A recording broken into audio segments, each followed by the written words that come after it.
Rune King, chapters 31 to 40. Turning around, Poison Wolf greeted the consortium manager. Manager Xiao K-Ching was not at all impressed with Poison Wolf's flirting, but he just asked if it was against the rules or not to Dongsi's disbelief. Manager Xiao then agreed there was no rule against it, but that he had better have good intentions as she cared about her employees and their feelings. Poison Wolf was mad at the manager because she was ruining his fun. Manager Xiao, not caring about Poison Wolf's feelings, looked disappointingly at Dongsi, thinking he should have been in school instead of following an old tease around. Saving her employee, Manager Xiao told her to get ready for a VIP guest in her office. Dongsi was curious about the manager, and Poison Wolf was more than happy to gossip a bit. The Xiao family was one of the 7 wealthiest, and the manager was an illegitimate daughter of one of the masters, and after her mother passed, she went in search of her father. The family didn't want to acknowledge her and exiled her to manage the Purple Gold Consortium. The family hoped she would fail, but she was cunning and turned the business around, making it profitable by clearing the bandits and stopping their raids and looting and becoming a success. Poison Wolf knew just by looking at Manager Xiao that she was a lady you didn't mess around with. Messing with Dongsi, Poison Wolf asked him how his love story was meant to start if he wasn't trying to meet the one. Swapping personalities instantly yet again, he left Dongsi to look around by himself while he went to find himself a girl. A large cloaked figure walked past Dongsi, and it looked familiar to him, but he couldn't place it. The figure must have been important as it had 2 bodyguards. Up in the office, the employee is serving the VIP tea, but he seemed to want more than just tea and grabbed her. Not impressed, Manager Xiao slammed her fist down and warned Eugene that the city had rules and was not the wilds. With his identity being revealed, Yu Yin, the Ash Gang leader, pulled off his disguise as the rules that applied to you only depended on the strength you had. Manager Xiao let Eugene know the city could be dangerous no matter his strength. Acknowledging her strength but not backing down, Eugene wanted to know why she had invited him to the city. Manager Xiao dropped her threats and got right down to business. She pulled up a map showing all the shipping routes into the city which had been cleared except one, that the Ash Gang held. Manager Xiao wanted permission to use the route. Eugene slammed his fist onto the table in anger, as the plunder from that route provided a living for his gang. Insulted Manager Xiao told Eugene she would pay to use the route. That insulted Eugene, as he could not be bought no matter the monetary price. Manager Xiao felt Eugene was just being stubborn, but needed this final route to push the branch to the next level and stop the family from not acknowledging her. Manager Xiao asked what the price would be if money was not an option. Eugene only wanted one thing, and that was to have Zhang kneel and grovel 3 times in front of him. In shock because despite her influence and power, she could never get Minister Zhang to do that. Unable to meet his demands, business was over, and Eugene got up to leave. One of the guards, not liking Eugene's attitude, tried to prevent him from leaving. Eugene dropped the guard with a single punch and pulled out his weapon to finish the job. Manager Xiao stepped in, instructing the guards to let him leave to prevent lots of bloodshed. Losing interest in the fight, Eugene just walked away. Manager Xiao thought of the rumor that Eugene used to work for the minister, but the minister had beaten his sister past the point of recovery, and in his anger, Eugene returned the favor by taking a loved one in the form of the minister's wife. Eugene then escaped into the wilds, but his thirst for revenge was still there. Manager Xiao's influence matched the minister's, but she wasn't higher, so the deal she needed had failed. Or had it, she saw something unusual. Eugene was being all friendly with a kid she had seen with Poison Wolf earlier. Dongsi was browsing the goods, and he suddenly got grabbed from behind only to see that it was Eugene, who was surprised to see Dongsi at the store, not thinking he would survive the awakening medicine. Dongsi was shocked to see Eugene just walking around in the open, as he was a wanted criminal. But Eugene wasn't concerned at all, and very confident in his ability to leave the city. Eugene then complimented Dongsi on not only surviving the awakening medicine, but also the horde of participants that went after him after they had left, as he knew they would go after Dongsi. Eugene was impressed by how much Dongsi had achieved in such a short period, and let him know the offer to join the gang was still open to him. Eugene let Dongsi know that he had high expectations of him, and that the offer would always be open to him. Dongsi knew he couldn't join the gang, but thanked Eugene for the offer. Eugene was fine with the rejection and went on his way to go find some girls, as he didn't often make it to the city. While lost in thought, Manager Xiao made her way to Dongsi and with some attitude asked who he was. Dongsi answered her, and she asked him if he was a rune master, as he looked weak to her, and told him to follow her. In Manager Xiao's office, The employee from earlier prepared some tea for him, which was the best he had ever tasted. Manager Xiao then told Dongsi about the tea and how much it cost, and he choked on it so hard that he spat some of it out. Manager Xiao then calculated the value of what he had spat out. Dongsi was horrified as he couldn't even afford what he had spat out. Never mind what was still in the cup. Manager Xiao didn't care about the tea or the cost. She was only interested in Dongzi's relationship with Eugene. Knowing Eugene was a wanted man, Dongsi acted dumb, not wanting to get into trouble.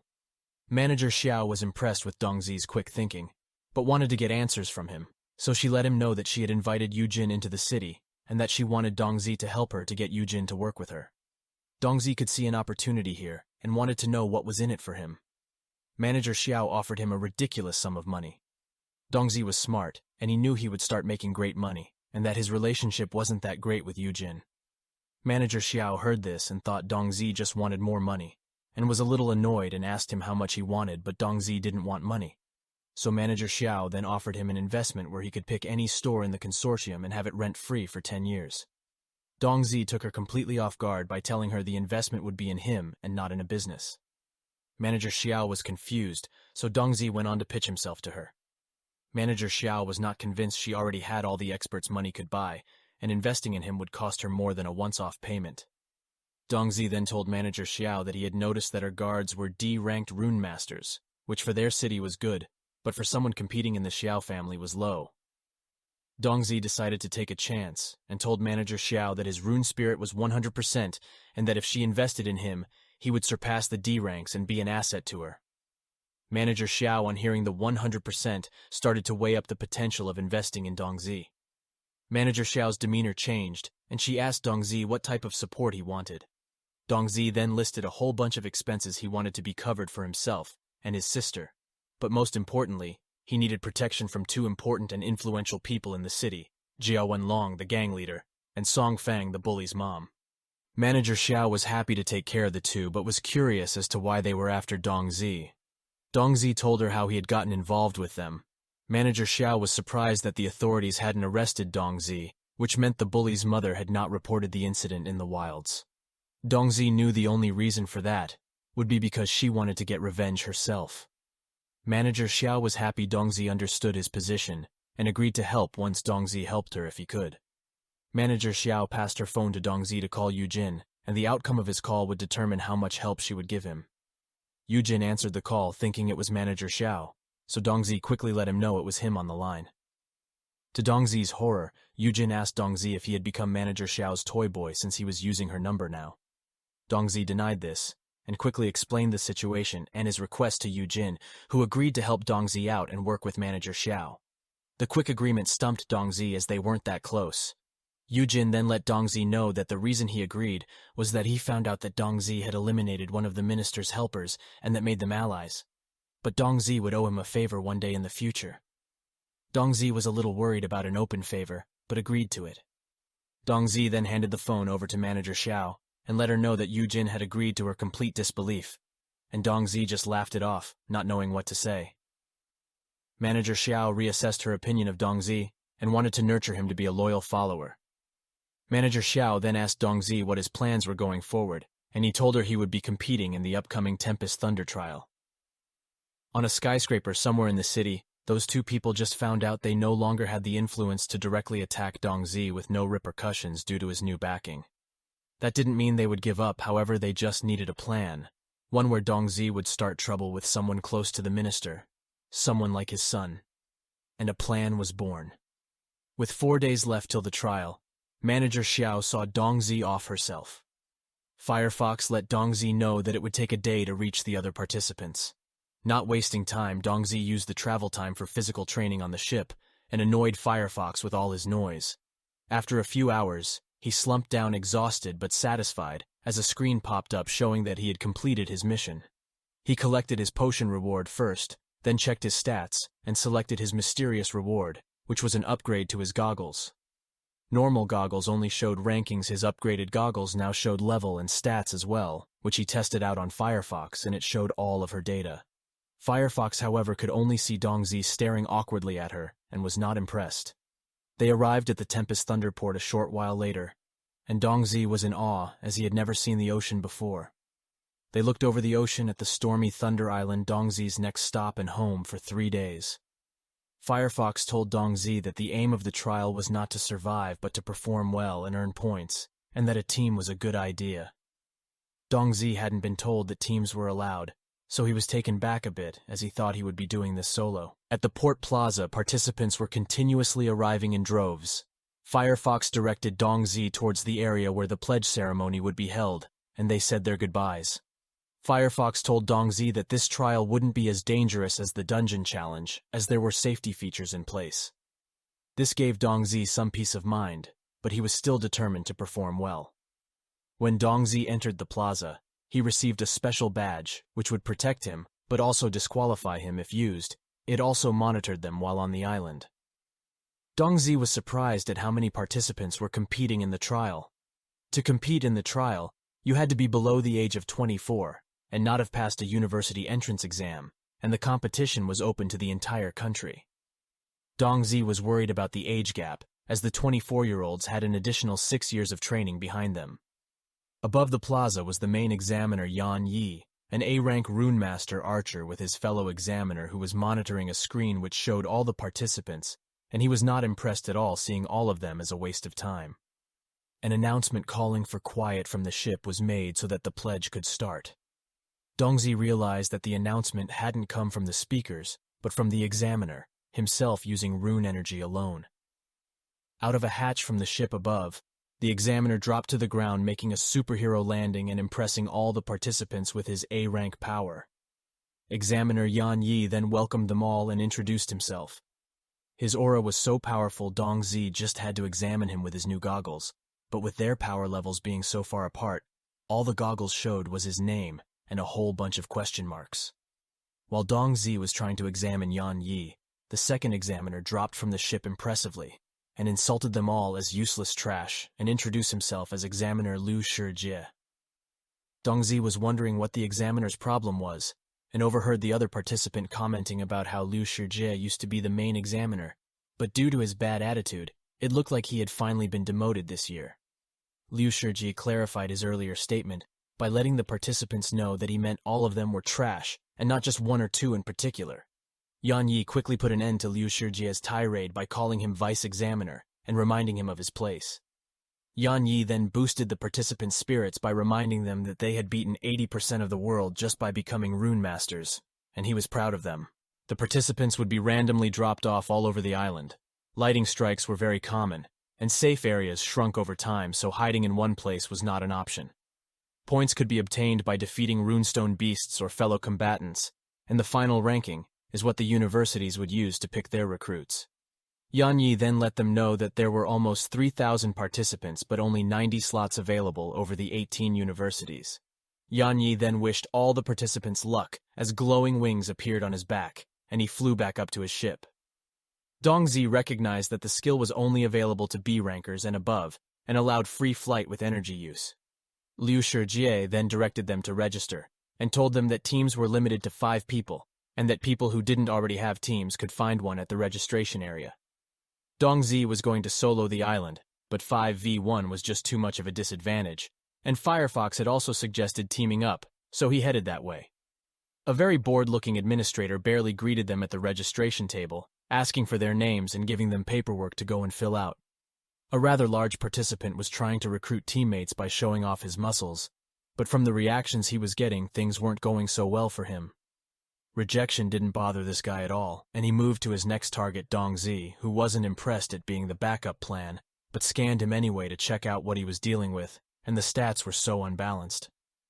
Participant Zhuangxiang then begged Dongsi not to see him as a large guy, but as a strong guy, and Dongsi could see the potential that Zhuangxiang presented as a decoy and tank, while he sniped the enemy from behind and agreed to team up with Zhuangxiang for the trial. Zhuangxiang became so emotional after hearing that someone had finally agreed to team up with him, and he grabbed Dongzi's hand and squeezed it so hard it swelled up a little while Dongsi introduced himself. Zhuangxiang then introduced himself and told Dongsi that he was from Hang City. Dongsi and Zhuang went to get their paperwork, and the administrator started insulting them, stating that they couldn't find more team members, as no one wanted to join a fatty as he would just bring the team down. This infuriated Zhuangxiang, but Dongsi stepped in and calmed him down. Dongsi overheard the other participants complaining about the administrator and his bad attitude towards all of them. The administrator continued to berate Zhuangxiang the entire time he filled out his paperwork, and then had the audacity to slap him across the face, which enraged Zhuangxiang to a point of retaliation, which would get him disqualified. Luckily, Dongsi stepped in, and again managed to calm Zhuangxiang down. Realizing he wasn't going to be able to disqualify Zhuangxiang, the administrator told them he was going for a smoke break. Dongsi had had enough, and knew that if the administrator couldn't see who hit him, he couldn't disqualify or report them, and so he grabbed a nearby barrel, jumped in the air, shoved a large barrel over the admin's upper body, trapping him inside all the way to his waist. Seeing their opportunity at last, the participants took full advantage of the situation and got some well-deserved revenge. After a while, the administrator managed to get loose from the barrel and threatened to disqualify all the participants. Right at that moment, Yan Yi arrived, and the administrator complained to him that he had been attacked, so Yan Yi asked for evidence. The administrator knew that there were cameras and told Yan Yi that they would have caught the attack on him, and then Yan Yi asked the administrator if the cameras would also have caught the administrator's abuse of the participants, and he quickly started to backpedal, making up excuses for his behavior. Yan Yi then ignored the administrator and turned his attention to Dongsi and praised him for being a quick thinker who stayed calm, and that he hoped he would perform well in the trial.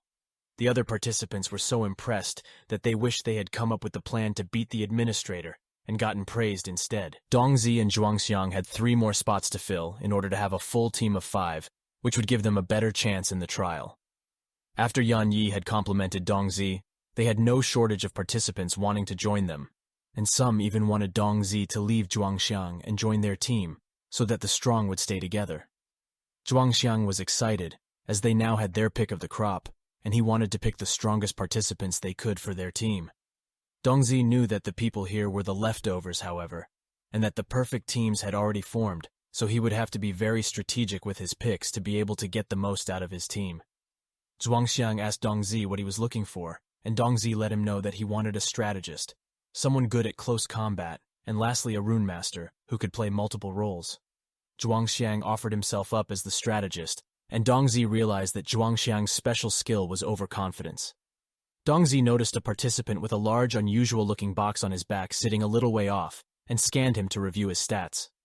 Liking what he saw, Dongsi told Zhuangxiang to follow him over to the participant. Once they reached him, Zhuangxiang, having no tact, immediately asked him what was in the box, and a little unfriendly the participant told Zhuangxiang the box contained a lot of dangerous weapons that could do lots of harm. Dongsi jumped straight to the point and asked if he had a team yet, while Zhuangxiang asked him what his profession was. The participant then introduced himself as Tang Yu, an F-ranked rune master who was a mechanic. Zhuangxiang then told Dongsi that mechanics were looked down on by all rune masters in the hierarchy, and the reason was that they, like crafters, created weapons using runestones, but the weapons mechanics created could be used by everyone, even normal humans, so mechanics were seen as crafters. Dongsi saw the strength of Tang Yu, but realized the difference as Dongsi made himself more powerful. Tang Yu empowered humanity as a whole, and this made Dongsi want Tang Yu on the team even more. Zhuangxiang was not happy with Dongsi's choice as there were so many strong combat rune masters available. But then Dongsi reminded Zhuangxiang of who built the amazing cannons that protected the city walls, and that they were limited in the power of the weapons and good they could take to the trial. But that restriction didn't extend to mechanics, as those weapons and traps were part of their profession. Dongsi then offered Tang Yu a spot on their team, and Tang Yu happily joined them by adding his name to the registration sheet. Dongsi officially introduced himself and welcomed Tang Yu to the team. Tang Yu was surprised to have been invited to a team at all, as he had doubted anyone would want a mechanic on their team with the reputation they all had. Zhuangxiang was excited that they had filled another spot and announced that they still had 2 open slots that needed to be filled. With Dongsi's newfound popularity, most of the remaining participants wanted to join their team and were shouting out their capabilities. Zhuangxiang wasn't very happy with Dongsi's final 2 picks, as they weren't the strongest of the pack again, but Dongsi assured him that they were the best fit for their team. Based on their professions, as their stats were average, but they were from the same city, they had a good reputation, and most importantly, they were reliable, which was everything that Dongsi was looking for. Dongsi gave the team a bit of a pep talk and told them that they needed to rely on each other out there and do their best. They were inspired, and all wanted one of those 90 available spots. At a gym in the city, Tang Yin was working out when she heard the announcement regarding the start of the Tempest Thunder trials on a TV in the next room. Interested, she headed into the room then to watch the show as 2,951 rune masters were taking part in the trial. She knew one of the participants was from one of the 7 great families and trying to prove that mechanics weren't a waste of time. While watching the show, a camera showed Dongsi's face, and he was standing near the person she knew, and it surprised her to see them together. It was time for the trial to finally begin, and all the participants were instructed to start boarding the shuttles, which would take them to the island. On the shuttle, some of the participants started giving Zhuang Xiang a hard time and made him stress and sweat under their scrutiny. They told him he should jump last so that they could take him out early and get some points since he wouldn't do very well regardless due to his large size. Tired of their antics, Tang Yu pulled a rather large RPG out of his box and slammed it onto the deck and started polishing it casually, pointing it in the other guy's direction. Tang Yu then mentioned his mechanic profession just so that they would understand that he was not breaking any rules by having such powerful weapons on board with him and putting them in their place, and from the look in their faces, they wanted no part of that argument anymore. Zhuang Xiang was happy to have such a great teammate, and asked Tang Yu what else he had in the box, so Tang Yu listed off a few like his Gatling gun, cannons, and drones. They flew into the storm, and the thunder and lightning made Chung Lulu a bit nervous. Zhang Qi reassured Chung Lulu that the shuttle was more than capable of withstanding a few lightning strikes, so she had nothing to fear. Dongsi looked out the window and thought of how humans had been forced from the island due to the wormhole outbreak, and how those wormholes had also affected the magnetic field around the island, causing the never-ending storm over the island. As their shuttle continued on, they neared their spot, and they were all handed a parachute. At that very moment, Zhuangxiang realized that he was afraid of heights. The 2 participants sitting opposite Zhuangxiang closed their eyes and braced themselves just before a hatch in the floor opened up and dumped everyone on the other side out of the shuttle. Terrified, Zhuangxiang just squeezed his eyes shut, and a few moments later his team dropped out of the bottom of the shuttle as well. Dongsi looked around expecting some mid-air attacks, but was relieved to see that everybody was concentrating on their team and landing spots. Falling from so high above the island, it actually looked beautiful and peaceful, nothing compared to the view from the port across the sea. Dongzi's team wanted to know where on the island they were heading for, and Dongsi wanted them to go to the bridge, as it was the only way to get between the islands. This strategy really impressed Tang Yu, and he realized that Dongsi wasn't just muscles, but also had brains. Out of nowhere, a rune beast flew past Dongsi and aimed for Chung Lulu, and caught her in its claws by her parachute. Thinking quickly, Dongsi summoned his sniper rifle, and took careful aim, and took the beast out with one shot to the head, ending the threat quickly.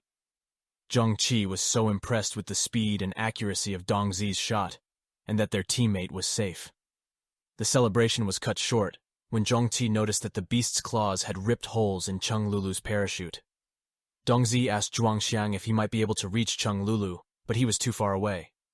Tang Yu had a plan and told the rest of the team to pile up onto each other, and then he kicked them downwards, and next Zhuang Xiang kicked them even closer, and lastly, Zhang Qi pushed Dongzi towards Chung Lulu. Flying really fast, Dongzi managed to catch and grab hold of Cheng Lulu, and just after he caught her, he released his parachute, and it deployed just above the trees, which broke their fall and tangled them in their branches. Using his trusty knife, Dongzi cut them from the parachute, and they landed safely on the ground. The problem now was that they had been separated from their team. With all the aerial acrobatics, the whole team had been pushed off course. High in the sky above the island flew the examiner ship, where they were monitoring the participants from multiple viewpoints. The ship also held the university recruiters, and Bo Quan was inquiring as to the status so far. Feeling left out, Liu Shijie jumped in, stating that everything was fine and going according to plan. Yan Yu, however, answered with facts, letting Bo Quan know that 13 participants had already been disqualified during the parachute drop already. Liu Shijie just asked what more they could expect from failures and trash. A voice then asked Vice Examiner Liu if he knew why he wasn't the main examiner this year, and then recruiter Shi Chu proceeded to knock him down a level by telling him his attitude stank, and that was why he was a vice examiner. Liu Shijie was not happy, but there was nothing he could do against a recruiter from one of the top universities. We then learned that Liu Shijie didn't just dislike the participants. He didn't believe in the trial, or like the fact that any one of them would get into a university as they were undeserving. Bo Quan wasn't interested in Liu Shijie's issues. He only wanted to know if any participants had caught Shi Qiu's attention yet. None had yet, but she knew Yan Yi would have some good insights already, and so she asked him to share if he had seen any promising candidates yet. Shi Qiu knew Yan Yi well, and that he would have researched every participant's file, so instead of doing all the research herself, she would just use his knowledge instead. Yan Yi was happy to share, and mentioned how they were all strong, but one was from one of the 7 great families. This piqued Bo Quan's attention, as they would all want that participant in their university.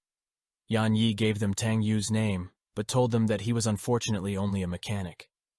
Bo Quan wasn't put off, only concerned that with their low combat skills, Tang Yu would not perform well in the trial, while Liu Shijie immediately wrote him off. Interested in Yan Yi's words, Shi Qiu decided to take a deeper look into Tang Yu and searched for his information on her laptop. The search pulled up the whole team's data showing all 5 members. She was really surprised, as she had not expected that someone would have recruited a mechanic into their team. Curious about what kind of leader would recruit a mechanic into their team, she looked up Dongsi and saw his recorded rune spirit. Bo Quan was sneaking a peek over Shi Qiu's shoulder, checking out the team she was looking into. Shi Qiu was not impressed with his peeking, and not wanting him to steal her people, quickly closed her laptop and warned Bo Quan to stay away from her and her preferred candidates. Bo Quan acted all innocent, stating that it was all for the future of humankind, so how could it be called stealing? The other recruiters started to gossip about how competitive Shi Qiu and Bo Quan's universities had become, ever since they had separated into 2 separate entities. At one of the consoles monitoring the participants, one of the administrators saw Dongsi on his screen, and recognized him as the guy who had caused issues for one of his fellow administrators, so he called him over to check. The administrator was so happy to see that Dongsi had been separated from his teammates so soon, and that he was heading towards another team that the administrator knew to be strong, as they came from his hometown, and had almost made it into the lighting military school. The leader of the other team was also at the peak of the F ranks. Dongzi and Chung Lulu finally made it to the start of the bridge, which turned out to be a school building which had to be abandoned when the wormholes opened, and Dongzi wondered how many of the students had survived the attack. Dongzi wanted to take a small rest before continuing, and took the opportunity to check, and so he tapped his badge and activated his trial details pop-up, which showed his name and score. Dongzi then reviewed how the score worked.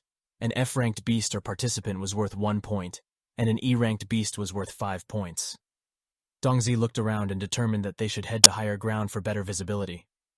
On the way up to the roof, they passed remnants of the past which Chung Lulu handled well, showing she had good mental stability. Once on the roof, Chung Lulu quickly directed them towards where the rest of the team should have landed. Dongzi grabbed Chung Lulu and pulled her into cover, as he noticed some parachutes on the roof near them, and knew that they weren't alone. Chung Lulu was concerned, as if they were up against a team. It would be a 2 versus 5 battle. Dongzi activated his Snake Eye Runestone skill, and on activating it, he spotted the 5 enemy team members in the building just across from them. Feeling really confident, 2 of the team members patrolled the lower floors, deciding which university they would pick when the trial ended, when one of them looked out of the window and noticed a parachute stuck in the trees nearby. Before they could properly react, Dongzi fired a shot, taking out one of the team members seconds behind him. Chung Lulu took her shots, but the other team member managed to erect a rune energy shield skill before her shots could hit him, and he felt safe and cocky behind his shield. Dongzi's second shot was ready by this time, and the shield stood no chance against his rifle, and so the second team member's protective barrier activated, and he fell next to his teammate, and they were both out of the trial. Chung Lulu was surprised at Dongzi's skill and attack strength, and was glad she had picked a good leader to follow. She also wondered if he had a girlfriend. Dongzi instructed Lulu to change her position so that they wouldn't be so easily found. The leader of the team heard the shot and pulled up his status, and saw that 2 of his teammates had been taken out. The rest of the team was also upset that they had an elite 5-man team after them, and asked their leader what they should do. The leader asked his teammate if she could use her Snake Eyes rune skill to assess the situation, and so she faced the direction of the shots and activated her Snake Eyes skill and saw that there were only 2 attackers. The leader believed that they still had the advantage in numbers, and so he ordered his team to the roof to take out the attackers. Lulu knew that the other team would be coming after them, and Dongsi agreed and wanted to know what other rune skills Lulu had available. Lulu let Dongsi know that she had a skill called Cold-Blooded, which would block her heat signature for 5 seconds. Lulu was worried Dongsi wouldn't be happy, but that was the exact skill he was hoping for if his plan was going to work. Making it to the roof, the other team pushed open the door and formed a defensive format ready for anything. They needed to use Snake Eyes again, but the skill was still on cooldown, so the team had to wait a few seconds before proceeding. As soon as the skill became available, she activated her Snake Eyes runestone skill and told her team where the other team was hiding. The leader dashed forward, wanting to get in close so that guns would no longer have the advantage. He activated his Destroying Mountain Slash skill and destroyed the cover, only to see Dongsi spring away thinking he had won. He chased after Dongsi. The tank of the team went to attack the other gunner, but they weren't there. The teammate with her Snake Eyes still active noticed that she could now only see one attacker. The leader realized then that they had been led into a trap. Lulu put the barrel of her weapon against the enemy's head, and the terrified girl knew she had no chance to get away. Not wasting time, Lulu said goodbye to her and pulled the trigger, disqualifying another participant. The leader felt that Dongsi was the bigger threat and called for his teammate to follow him after Dongsi. Lulu had other ideas and started firing at them, forcing the tank to block and cover the leader, and so they split up. The leader landed close to Dongsi, who then took a massive jump across to the next roof, and on landing he marveled at his strength, knowing as a normal human that he would never have made that jump. The leader was right on his heels and flying right at him, but Dongsi timed a perfect hit with a rusty pipe so hard that he flew over the edge of the roof and tumbled down the building and out of sight. The tank heard his leader shout as he fell and watched him disappear. Lulu was worried that the tank might be E-ranked as her rune energy bullets weren't able to pierce his shield. Lulu kept firing shots, and the tank kept blocking, but an aura had started to grow above the tank, and he activated his reckless bull charge skill and smashed into Lulu and threw her violently backwards across the roof. Dongsi watched Lulu take the hit and shouted out for her while racing across the roofs to try and reach her. The tank looked down and noticed that Lulu had dropped her gun and wanted to humiliate her in the worst possible way by using her own weapon to do the job. Lulu was frustrated with herself for letting herself get beaten. The tank got distracted by a noise and hadn't realized how fast Dongsi was, and that he was way too slow to block the flying kick Dongsi had aimed at his head. Dongsi shouted at Lulu that they needed to get away, but Lulu didn't have the strength to even get up to her feet, never mind run away. Dongsi picked Lulu up onto his back and started running away before the tank could fully recover. The tank was outraged watching them run away and shouted threats at their fleeing forms. When they got to the end of the roof, Lulu didn't think Dongsi could make the jump with her on his back and told him to drop her, but he didn't hesitate and told her to just hold on tight as he made the jump across to the next building, smashing through some windows, but making sure that they both landed safely on the other side. The tank watched them make the jump and couldn't believe his eyes. Dongsi felt secure because the tank was really strong, but his agility was low, and Dongsi doubted he could make the jump. The surprises for the day weren't over as the leader whom Dongsi thought he had dealt with stepped into the room with them ready for round 2, and feeling really confident in the small confined space. Using a trick he had seen earlier, Dongsi invited the leader into an alliance since there were only 4 of them. The leader, however, was upset that Dongsi had eliminated his teammates and wasn't interested in forming an alliance. Dongsi was using the alliance talk as a cover while trying to pass off his sniper rifle to Lulu behind his back. Lulu understood his plan, grabbed the stone and sprinted away while Dongsi pulled out his knife. Thinking he had the advantage over a sniper being a swordsman, the leader attacked Dongsi head-on, and to his horror, Dongsi blocked his strike easily, and looking at the stats, Dongsi was superior in every way, and the leader had no chance. Seeing how his stats far surpassed the leader's, Dongsi flicked the leader's sword out of his hands and made the leader stumble, as it was the last thing he was expecting to happen. Racing toward his blade, the leader was desperately trying to get there to activate his skill. But before he could get there, a shot rang out fired by Lulu from Dongsi's sniper rifle, putting an end to the leader's trial and earning the team even more points. Lulu was really excited at having helped Dongsi and making the shot, and Dongsi was also proud of her for understanding the plan and staying cool under pressure. Dongsi then noticed that his short sword had not survived the battle, But it wasn't all bad news, as a perfectly good sword was just lying there waiting to be picked up and not one to waste a good opportunity. Dongsi picked up the sword, realized that if needed, he could also be a rune swordsman. And that was the difference between him and other rune masters. He had the ability to be versatile and move between professions. Lulu approached Dongsi with a runestone she had found, so he inspected it, and it turned out to be a great skill. Lulu then let Dongsi know that she had run out of rune power, as his rifle was an E-ranked weapon, and she was still only F-ranked. She wanted to leave before the tank made it through the building to their location and caught them. Dongsi had other ideas, and wanted to try out his new toys on the tank. I just wanted to thank everyone for all the support, comments, and likes. It is really appreciated. Please continue supporting me and don't forget to subscribe.